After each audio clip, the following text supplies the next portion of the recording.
pagi anak-anak. Namo Buddhaya. Bagaimana kabarnya hari ini? Oke, baik semua ya. Oke, baik.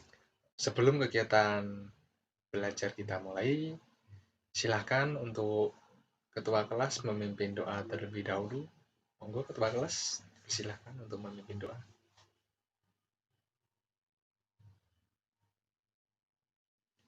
Oke, terima kasih kepada ketua kelas yang sudah memimpin doa pada pagi hari ini. Oke, baik anak-anak. Berjumpa lagi dengan Pak Guru di mata pelajaran pendidikan keagamaan Buddha.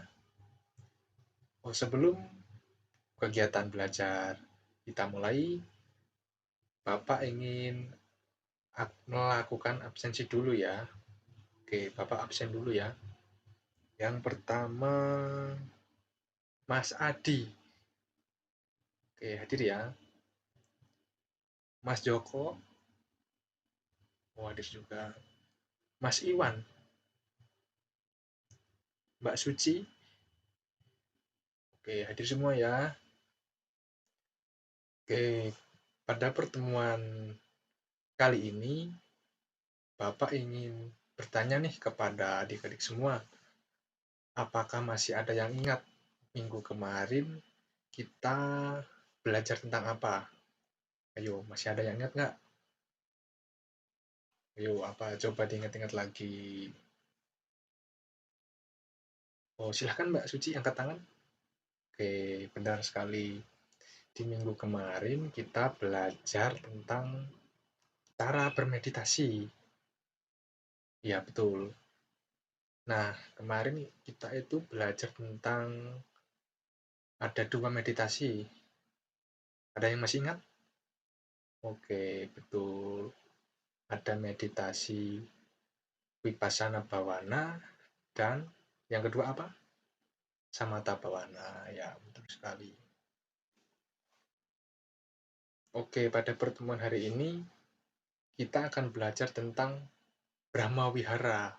Nah, tujuan pembelajaran ini adalah nantinya siswa dapat menunjukkan perilaku jujur, disiplin, tanggung jawab, santun, peduli, dan percaya diri ketika berinteraksi dengan guru, teman, dan orang tua dalam mempelajari tentang cinta kasih atau metta.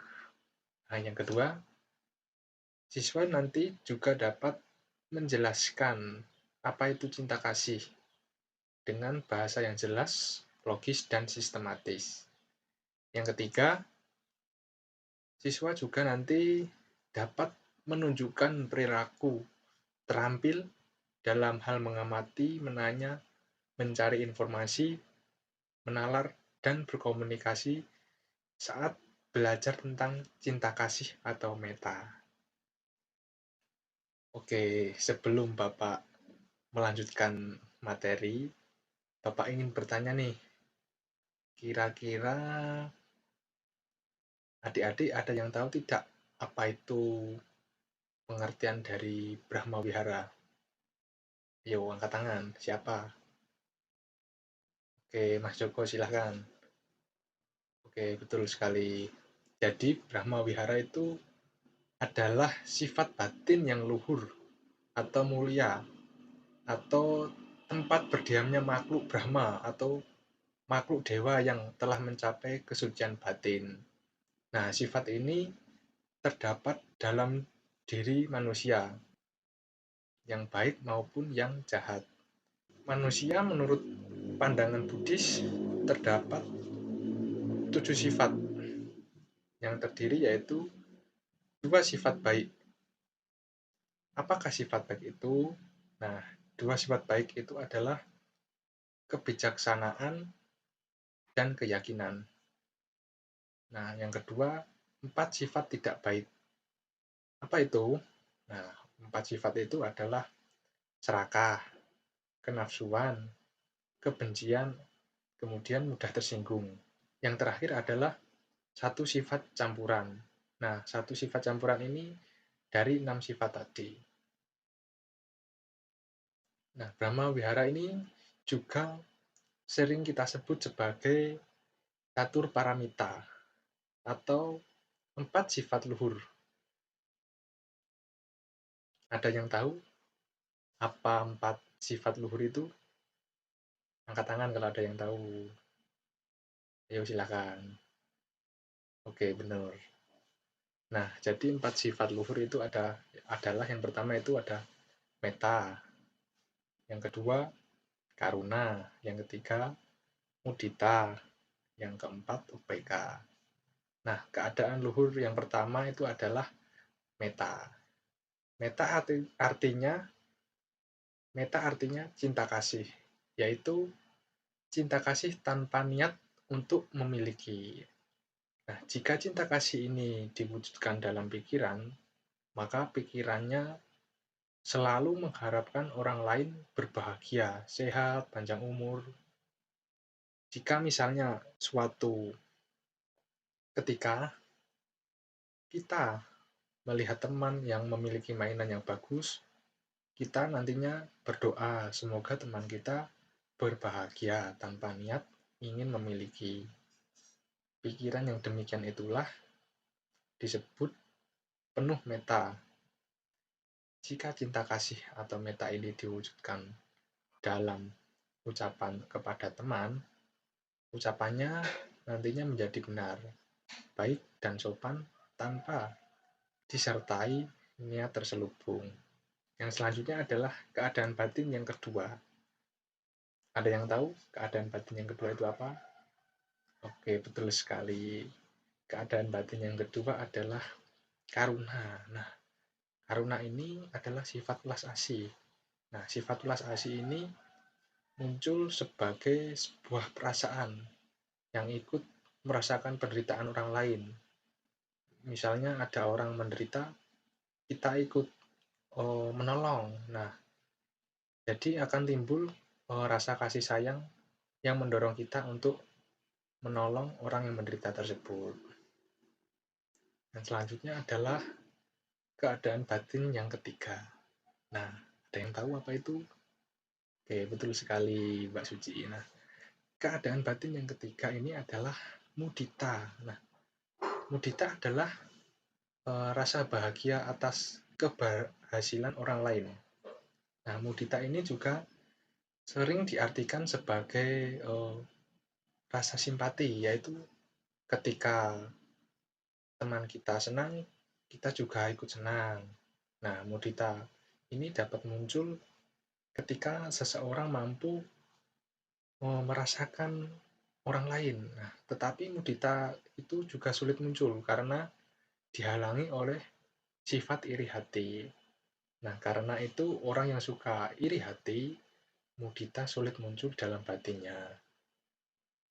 Nah, agar tidak muncul iri hati, mudita harus kita kembangkan, yaitu dengan cara melakukan meditasi. Nah, oke, baik. Selanjutnya adalah keadaan batin yang keempat. Ada yang tahu? Adik-adik semua? Apa? Oke, betul. Keadaan batin yang keempat adalah UPK. Nah, UPK ini artinya keseimbangan batin. Jadi, batin yang seimbang itu adalah batin yang tidak tergoda oleh pujian maupun celaan. Orang yang memiliki UPK mampu bersikap tenang dalam segala situasi. Nah, misalnya ini ada contoh nih. Ada seorang adik-adik yang bernama Pandu. Nah, suatu ketika ini dia difitnah oleh temannya yang iri hati. Ia dituduh ia dituduh mencontek. Nah, dan kemudian dilaporkan kepada gurunya. Menghadapi hal itu, adik yang bernama Pandu itu tetap tenang dan seimbang, tidak marah kepada yang memfitnah. Nah, semua orang juga tahu bahwa adik Pandu ini tidak mencontek. Nah, adik Pandu ini justru kasihan kepada temannya yang memfitnah tadi. Nah, temannya tadi itu karena perilakunya yang buruk. Nah, ketika diperiksa oleh seorang guru, ternyata benar bahwa adik Pandu ini tidak bersalah.